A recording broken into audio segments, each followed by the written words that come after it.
So I'm going to try something a little different today, and not sure if this is going to work or not. The video might turn out a bit rough, but we'll see how it goes.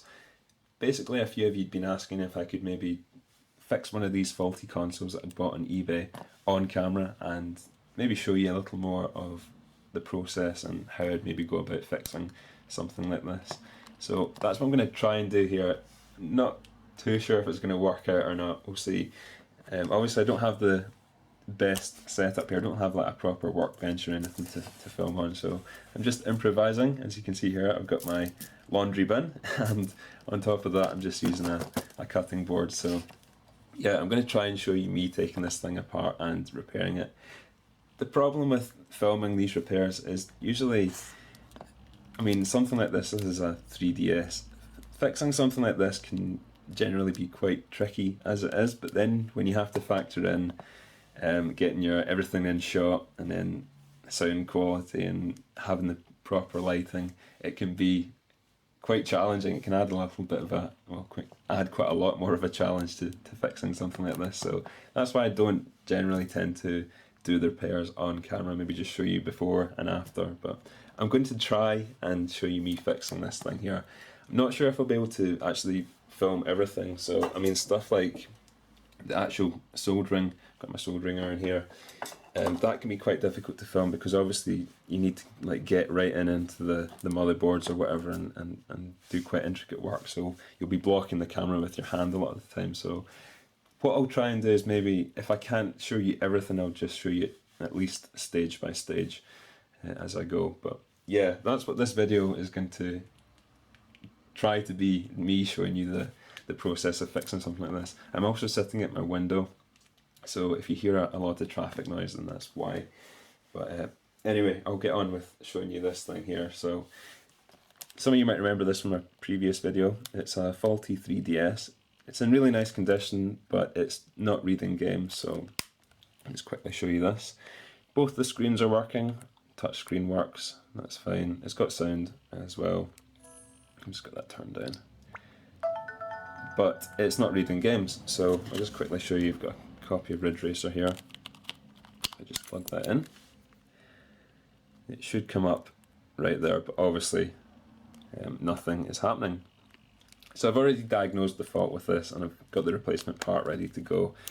Basically what had happened was the previous owner had spilt some liquid into the cartridge slot. He'd also managed to bend up some of the pins that are in there. I don't think you'll be able to see it in this light. But he'd damaged some of the pins, the contact pins that actually connect onto the cartridge here. And they'd also corroded because of like liquid being spilt in there. So what I've got here is a replacement part, and I'll quickly show you this. This just came in the other day. I ordered it from Deal Extreme. So as you can see, this is the cartridge slot here, and this just sits on the motherboard inside the 3DS there.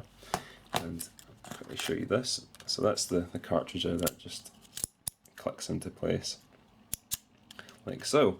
So what had happened in this one is some of these pins that are, you can just see them sticking out the end here.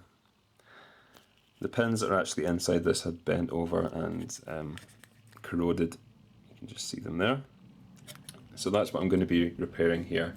Just going to take this apart, take out the old cartridge slot. I'll just cut it out and probably desolder some of the parts. And I'll try and show you that, but anyway. I'll get straight on to taking this thing apart. So the first thing I'm going to do here, if I can find where I put the tools. Okay, so I found the tools. Yeah, so I've got my tools here. I've got a little crosshead screwdriver and one of the tri-wing security bits that the Nintendos use. You can't really see these, but there they are. So I'm going to take this apart here. Right. So use my ice cube tray here, and this is what I keep all my screws in. So there's 4 screws here, and this is basically the battery cover. Take these off. So that's the screws loosened off. These ones appear to just be attached in there. So you can't actually take them out, they've got a little thing holding them in there. So just pop this off, that's the battery cover. Just put that to one side. So there we've got the battery, and I'll just pop that out. So it's up here. Yeah, so that's the battery out. So next thing I'm going to have to do is find where the screws that hold this together are, and it's usually just the corners here, and I'm just going to check. Yep, they're all crosshead ones, so I don't need to use that tri-wing. I'll take this one out first.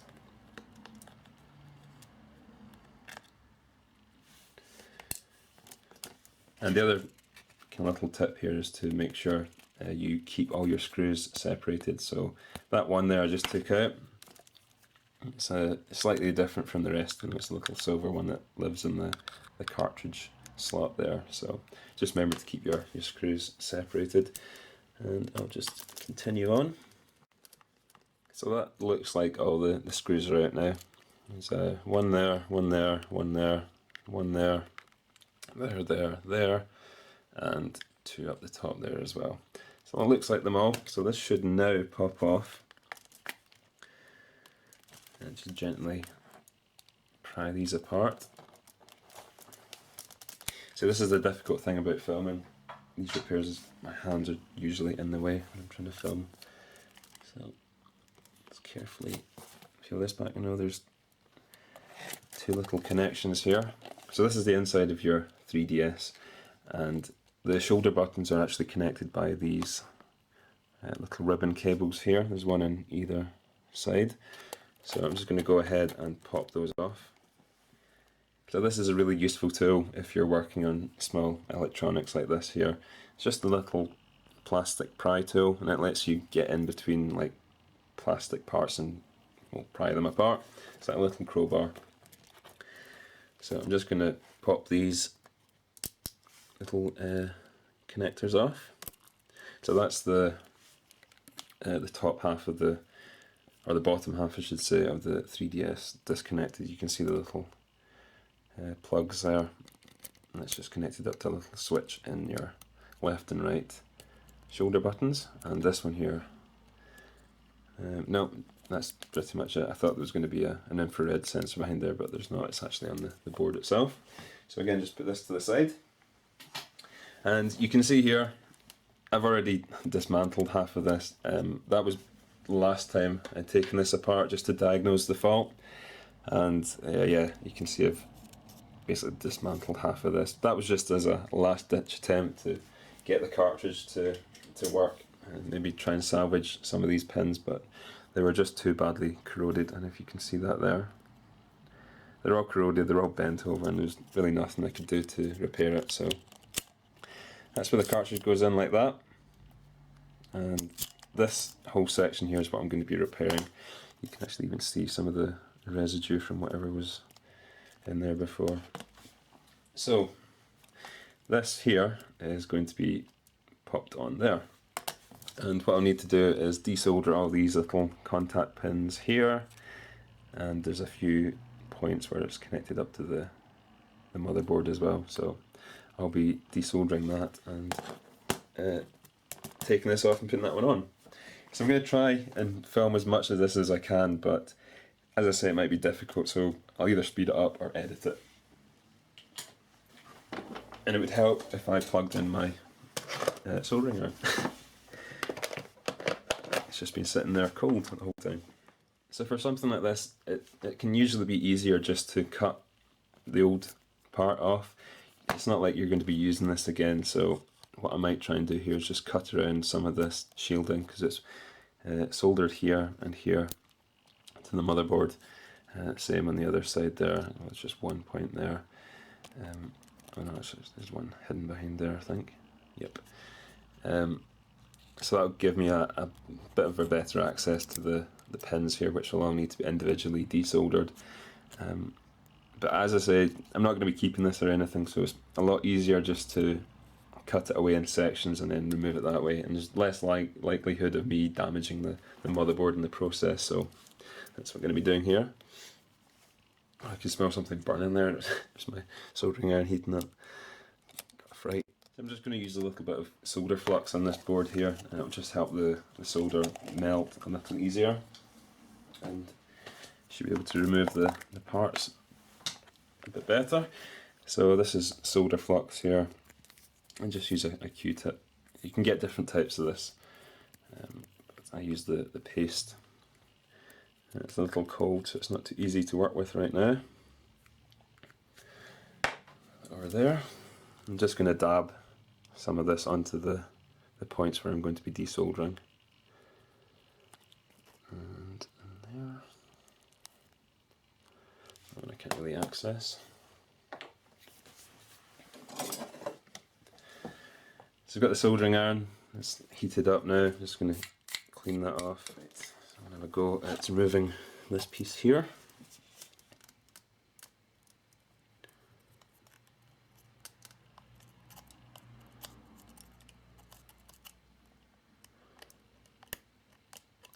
Okay, so that's partially removed there. It's desoldered from the board, you can see that. I think it's, yep, there we go. So that's that part off. There we go. And that's that one there. Ooh, it's hot. Ow. Right, so getting there. I've got these parts off it now. That's the metal shielding. So it's just really the contact pins here. There's another bit to desolder there as well. And there's two little contacts on the side as well there. So this could be a little trickier to remove. We'll see how this goes. So I'm just slowly taking this off bit by bit. You can see the chips underneath are now exposed, and thankfully there doesn't seem to be any type of leakage underneath there. It's not spilt any of the fluid that went in here. It hasn't gone into this part of the console, so that's good. I'll just keep chipping away at this until I remove everything. So I've just disconnected this little board here. I think that's maybe the wireless board. I'm not too sure, but it just unplugs from there and just gives me a little easier access to this. I think it's a grounding shield point. I'm just going to attempt to move this back and forth and try and fatigue the legs on this so it all comes off as one. Otherwise it could be quite tricky to desolder each one of these little legs, and I can feel it starting to give. So it's really easy to bend this back and forth, and it should come off any second now. There we go. So that's the last part off. So now what I'm going to have to do is, if you can just see that there, these are all the little solder points. The camera's going to focus.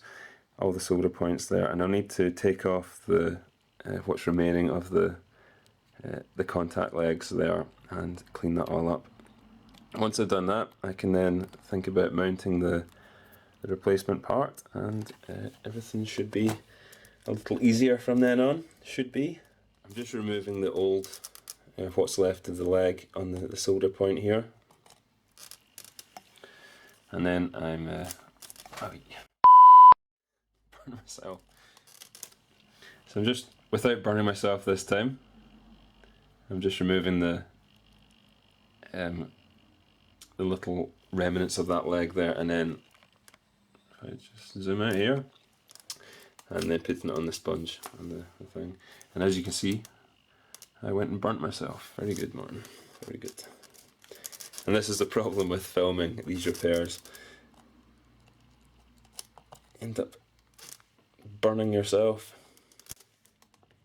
So what I'm going to do now is just put a little bit of fresh solder onto those contact points, just to give it a good electrical contact for when I put the new part on. I also just tin up some of these pins here with a little bit of solder, just so again it makes a good electrical contact when I go to put that back on. But this is going to now sit on there like that. I don't know if you can see this too well. So I'll just get that all lined up, and that will go back on there like so. There's actually a bit more solder on these points here than I'd ideally like. So what I'm going to do is just remove a little bit. So what I'll do is just put a little bit of solder flux on there, dab that on, and then get my desolder wick, which is this thing here. And again, I'll put a bit of flux on there so it flows a little easier. And then this is basically just like a little sponge, and it will suck up the excess solder that's sitting on the motherboard there. So you just put that over the contact and heat it up.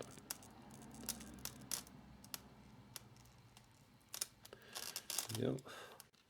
Here's a handy thing to use if you do a lot of soldering. It's one of these third hand things here, and it just gives you a little clamp arm there. There's meant to be another one here.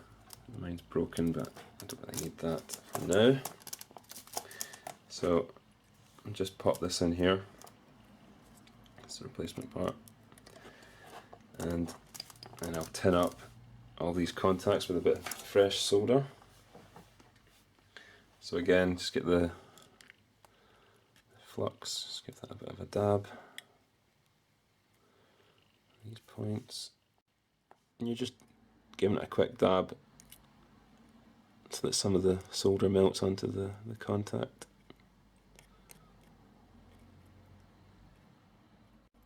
So now I'll just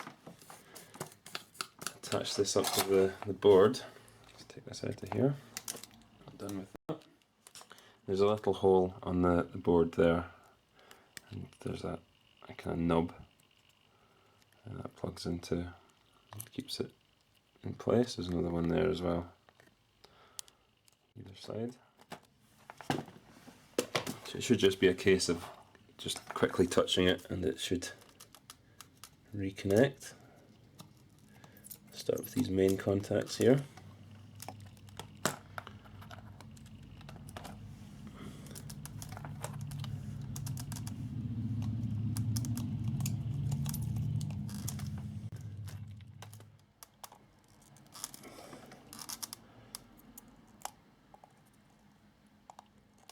That's everything resoldered now. I don't know how well you'll be able to see that. There's a lighting in here. You can see all these pins are now tacked down. I might go over it one more time just to make sure that these are nicely seated, but other than that, I'll just grab my cartridge and check that it works okay. At least it fits in okay. That's good. That's that working again. So I'm going to quickly go over these one more time just to make sure everything's seated and connected up properly, and then I'll think about putting the actual console back together again. So what I'll do is I'll quickly put the battery in here and just double check that it has worked, because I don't want to put the whole thing back together again and then find out that it's not repaired it properly. So not get any of the screws on the back here yet. I'll do that in a moment, but I'll just fire it up and make sure it's working. Make sure I haven't damaged anything. So it's fired back up again. That's good, a good start. So we'll stick the cartridge in. It fits in nicely. And there we go. We now have a working 3DS. So what I'll do is I'll finish off putting this back together again, and yeah, I'll show you after that. Okay, so everything's back together again now, and got the cartridge here. Just check it's all working. Fire it up for a final time. Hopefully it starts. It should do. There we go. So will the cartridge work now? Put a new slot in it. Yep, works fine. So let's just fire it up and check it. So what I'll do now is I'll properly play test this, make sure it works with all my other games, make sure it works with a normal DS game, and yeah, give it a good clean. I'm not too sure what I'm going to do with this one yet. I bought this on eBay, it was like £49. The part I've just fitted cost me, what was it, £8? So total investment £57 in this thing here, and you've just seen what it took me to fix it. So not sure if I'm going to sell it on. You can usually get around £100 for these things right now, and I've got the box and the charger and a couple of games as well. So either sell it or use it as a trade-in in like store credit or something like that for some games, or maybe I'd quite like to get the 3DS XL, so maybe use that to trade towards it. But as you can see, it's working fine. And this is in really nice condition otherwise, so yeah, what I'll do, clean it up and get it sold on. So hopefully this video goes together okay. I'm just looking at how long it's been running for, so it's 50 minutes it's taken me from beginning to end. Managed to burn myself in the process on camera.